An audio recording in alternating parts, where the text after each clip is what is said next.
Welcome to The Source, where we combine the headlines with in-depth conversations with the newsmakers themselves. I'm Pinky Webb. Today on the program, an environment official hits experts from the University of the Philippines critical of the Manila Bay Dolomite sand project.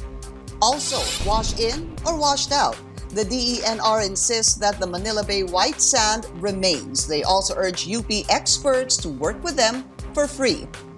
But experts from UP are standing pat on their opinion in the ongoing Manila Bay rehab and urge government to take nature-based approach. DENR spokesperson, Undersecretary Benny Antiporda, and UP Marine Science Institute Director Laura David join us live.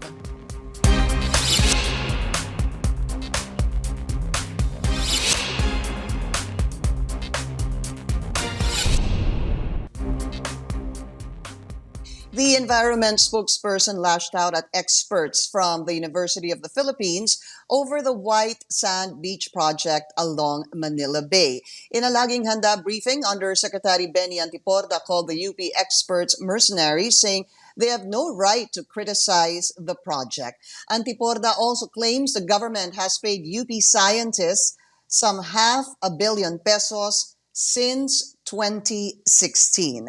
Let's go straight to the source of the story. We have UP Marine Science Institute Director, Dr. Laura David. Dr. David, welcome to the source and maraming salamat po sa inyong oras. Thank you and good morning to everyone. Yusek Antiporda, in an earlier interview where you were also, Dr. David, apologized for his statement yesterday. Yun pong statement na bayaran. Is this apology accepted by the UP MSI? There has always been a good cooperative collaboration between the University of the Philippines and DENR. So definitely this was just a miscommunication. Now that everything has been cleared, there's no problem going to work with them again. And because it's a miscommunication, but yesterday, this topic, even Yusek Antiporda was trending over social media because of those words na uulitin ko, bayaran kayo. Personally, ho ba kayo nasaktan dun sa narinig nyo from the DENR Undersecretary? Science has always been open to criticism. So when we present our data, we allow people to criticize us so that we can better ourselves. So we did not take this personally. We took it professionally to actually review what we're doing and to develop processes so that we can better communicate with the DNR. So wala pong bad blood, walang bad emotion. I think at some point, Yusek Antiporda was saying that he clarified this. He said that ang nangyari ho kasi, para nasaktan nga daw ata sila, I'm not sure if that was the word he used, dahil imbis na pumunta daw sa media, bakit na lang daw hindi nakipag-ugnayan ang UPMSI sa DENR through a call, through an email, or through text? Did the UPMSI send this particular press release dated September 30 to the DENR? Was there any sort of communication regarding this? Actually, Ma'am Pinky, we did not even do a media release. We just posted our opinion in our own website, and it was just picked up by the media. So there was no intention to actually say anything bad about the DENR. We were just voicing our opinion, which is part of the mandate of the University of the Philippines. Yeah, in fact, it's something also I read na ito nga po ay lumabas noong September 30. There was a press release on your website also explaining what you guys do. And I want to talk about this in general, and I'm trying to understand it and sift through the technical terms. So basically, in the end of this article on your website, it actually really just said this: there are no shortcuts to a cleaner environment. The use of crushed dolomite sand will not help solve the environmental problems in Manila Bay. And it says at most it is a beautification effort that is costly and temporary. The task of cleaning and restoring Manila Bay may be daunting, but it needs to be done for future generations of Filipinos to benefit from its many uses. So, help us understand the situation. Hanggang ngayon ho ba, ito ho bang Dolomite project ng DENR will do really no good except for its beautification? Ang pinakamalaking problema po kasi ng Manila Bay is water quality talaga. So in terms of that, wala namang nagagawang improvement ng water quality because of this Dolomite reclamation. So in from that point of view, hindi talaga siya tumutugon doon sa mandamos of cleaning up the water of Manila Bay. Yeah. Yeah, and I was actually reading that, and it actually said this. Please, I'm trying to simplify it for myself and trying to understand and sift through the technical terms. So, from my understanding in that article on the website, it said the major problem is pollution due to waste management. And then it also says that only about 20% of the sewage around Manila Bay is treated. Is this correct? Yes, opo. Unfortunately, that's true. When the sewage treatment was devised for Manila Bay, the projected population at that point was 4 million. So we're now past 10. So we do not have enough sewage treatment to actually treat the waste of Metro Manila going into Manila Bay. And because there's only 20% of the sewage around Manila Bay being treated, it went on to say this: human and animal waste reaches 200 million mpn over 100 ml of water. And the allowable is only 5,000 mpn over 100 ml of water. Can you explain this further to us? Because I kind of know the net effect of this, which would actually be low dissolved oxygen, which is the cause for fish kill. So water quality is based on different uses. No? So there's a water quality coliform limit for swimming. There's a water quality oxygen limit so that you can have fish, mariculture, and so on. So Manila Bay, lampas-lampasan na niya yun. It's way over the allowable limits. That's why there was this mandamo, so that we can clean it up. Because there's a lot of people who make use of that resource. We actually still fish from that resource. Marami pa pong buhay sa Manila Bay, and therefore kailangan siya pangalagaan. We have been amiss in taking care At of ano this po ang kailangan very gawin? beautiful resource. Right. And ano ho ang kailangan gawin para to be able to treat the major problem of Manila Bay, which is the pollution? So the major activities that need to be done is definitely a wastewater treatment plant. And then for those that are directly polluting Manila Bay and not going through the treatment at all, so that has to be arranged. If that includes our informal settlers, no, wala silang tamang paraan para pumunta sa CR. That has to be changed, whether they're relocated on site on better structures or relocated somewhere else. It depends on the situation of each of the communities. And then mangroves actually help, and that has been pointed out. Mangroves act as a filter. So if you have mangroves growing everywhere where there used to be mangroves, then that will actually help clean up Manila Bay. Yeah. Are there still mangroves seen over about a kilometer off the shore of Manila Bay? Meron po sa kaduluduluhan ng Pasig River, there is a mangrove stand, but most of our mangroves are now located either in Cavite or in Bulacan. Okay. And this issue on the mangroves, when Yusek Antiporda answered this yesterday, ang sinabi ho niya na hindi naman daw pwede, from my understanding, hindi daw pwede ilagay ang mangroves doon sa baywalk. Was your suggestion to actually put mangroves, or the UPMSI suggestion was to put the mangroves in or along the baywalk area? Hindi po, hindi rin tutubo ang mangroves sa baywalk area because those are all reclaimed land already actually. Before reclamation, there used to be mangrove there, But since all of that is already reclaimed land, the mangroves will not survive that area. So hindi po kami nagsabi, or ang Institute of Biology, hindi po nagsabi na doon ilagay yung mangroves. Ang sinabi lang ay dapat tutukan din ang Saan ho ba dapat? sa mangroves. Right. Okay. So at least that's clear because that was his answer yesterday doon sa paglagay ng mangroves. Now, let's talk about this. Yesterday when Yusek Antiporda was there, sabi niya, hindi po, let me make sure of what he said, hindi po na-wash out.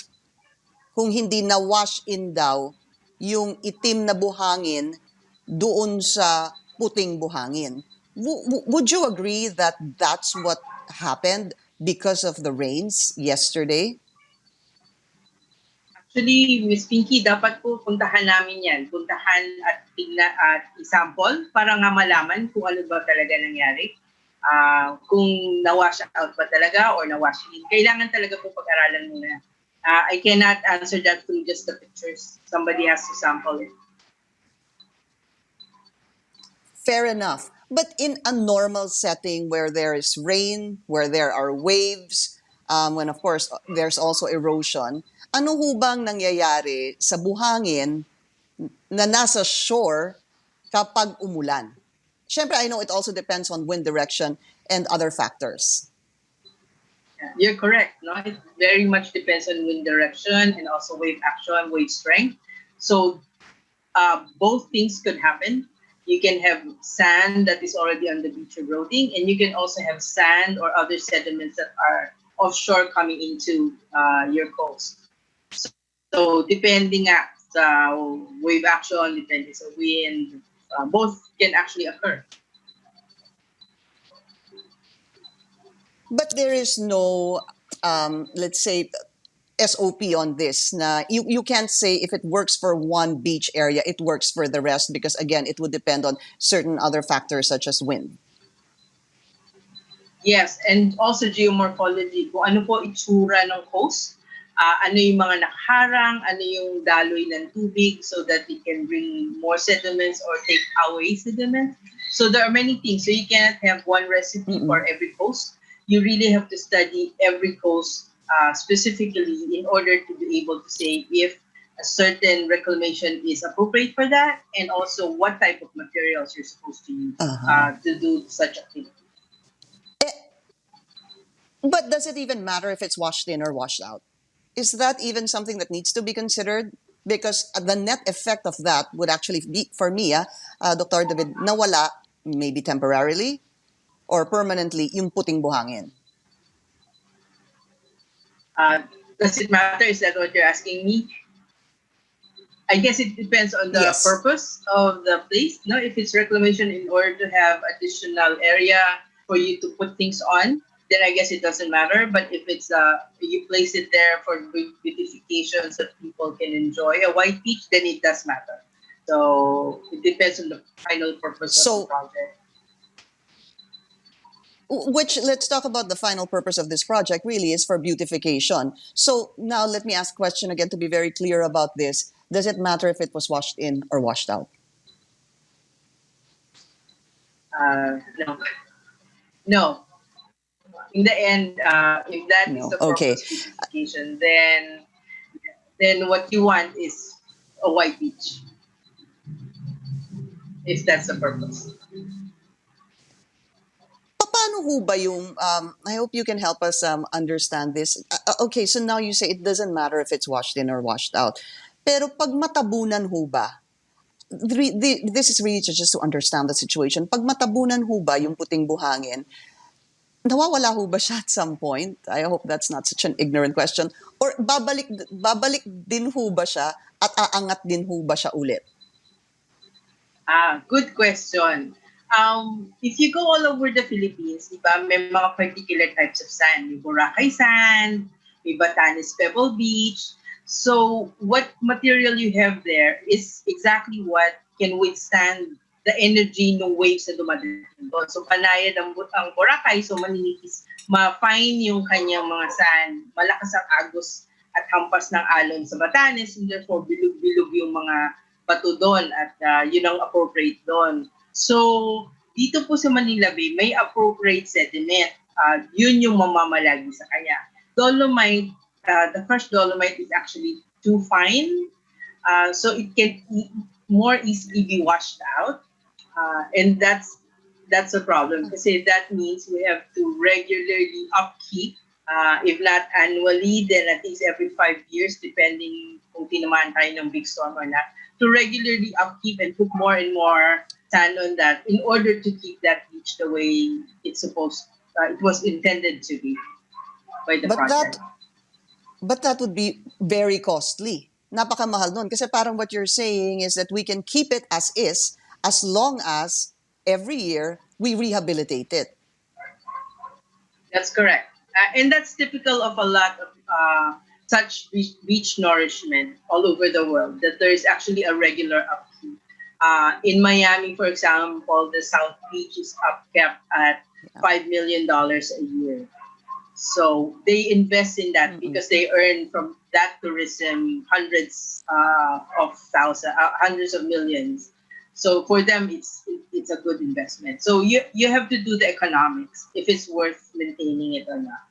And again, there are other priority projects that also need to be done for Manila Bay. So it's a matter of prioritization. Which ones will you put money on first, and which can be dealt with later? Director Dr. Laura David of the UP Marine Science Institute, ma'am, thank you so much for your time. Salamat din po. God bless. You too. And later we'll have a DENR spokesperson, Benny Antiporda, on the show.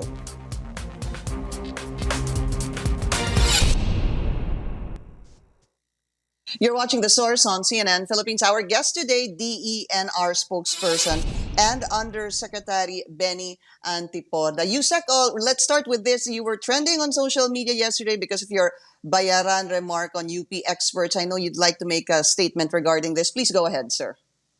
Well, first of all, let me start this statement with an apology to UP as a whole. No, I'm emotionally carried away yesterday. And I don't think it's fair for the UP people who are really, working hard for our countrymen. And marami pa rin naman nagtatrabaho dyan na pro bono, no? But what I'm trying to say here is may pinaguhugutan lang po tayo when it comes to the issue of the Marine Science Institute, no? We've been partners for a long time already, the DENR and the Marine Science Institute, wherein we are paying them huge amount of money on research, consultations, and building capacity building. So with that, I think it is rightful for them just, to get our attention on their observation dito sa project namin sa Manila Bay. Rather than, giving yung suggestion nila straight to the media, discrediting the government on what we're doing. We also have our own experts in the DENR who also graduated in UP, no? So it will be unfair na yung mga scientists nyo riyan, sila lang, and yet itong mga experts namin, kailangang nakaasa lang kami sa inyo, no? But again, my apologies. This is not to, destroy the good name of the University of the Philippines. Napakarami pong magaling na tao dyan, magaling na official din po ng gobyerno. But this is to send a strong message telling them na partners po tayo with MSI.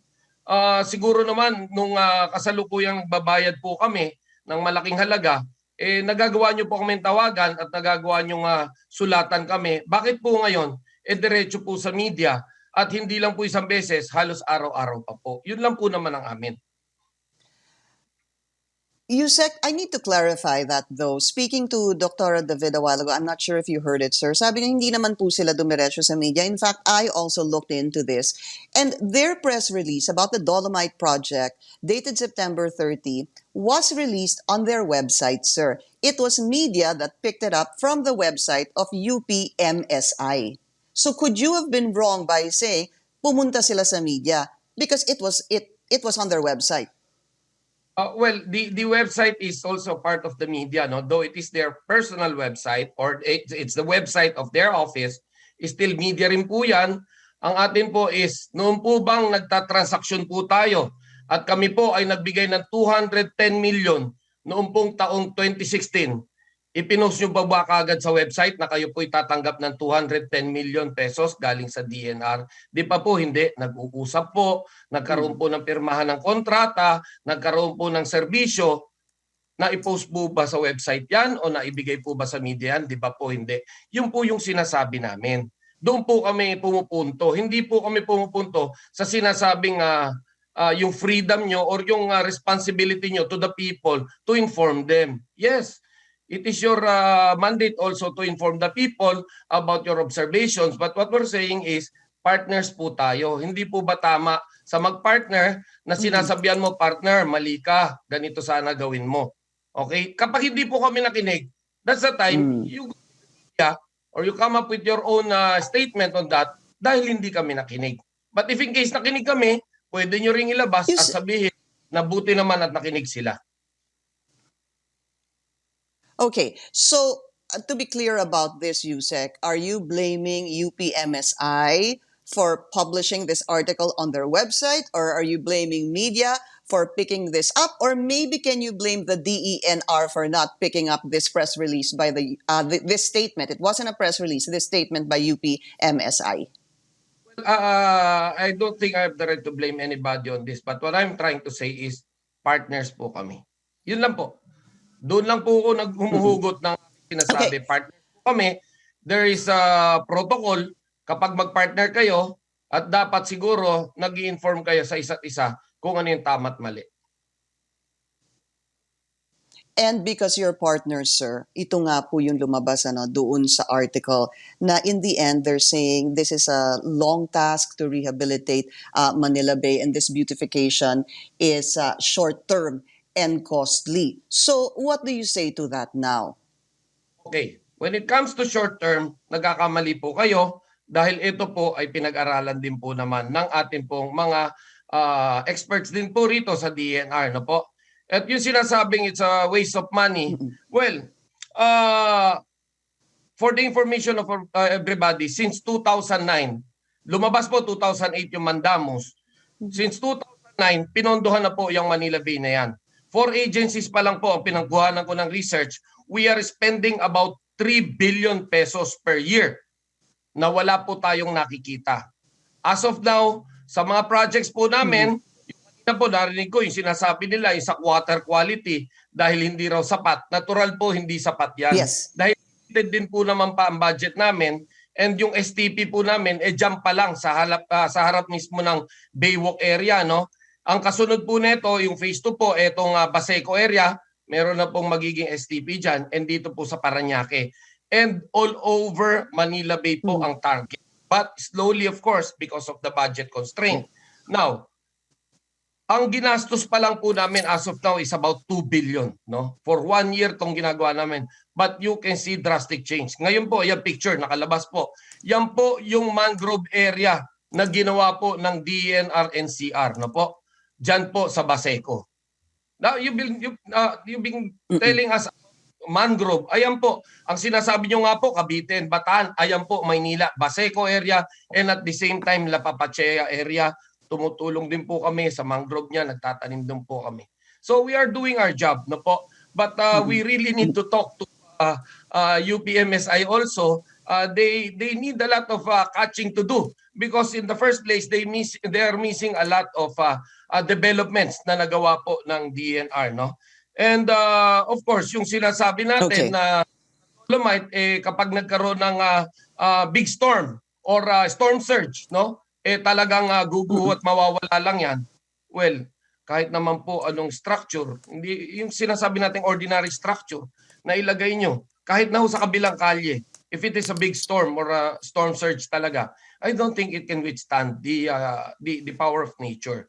No, so let us be realistic on this matter, no. But again, notice bakit yung black sand may babaw? Kasi the black sand is lighter than the white sand, no, than the Dolomite. Kasi yung Dolomite po natin, ang size niyan is from 2 mm to 5 mm, no, which is about 5 times heavier than the ordinary black sand, no? So since ganoon po yung situation niya, Kaya hindi po siya natatangay easily sa dagat, no? But again, based on your statement, ma'am, that there will be erosion. Okay. Yes, there will be, but hindi po ganoong karami, no? Depends on the wind, depends on the All right. water current.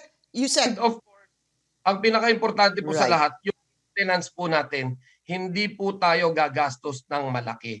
And this will be presented to the people Okay, as soon as Yusek. possible. The DPWH Yusek, was we just instructed need... to come up with the study on how to maintain it. Yusek, we just need to take a very short break. We will be right back.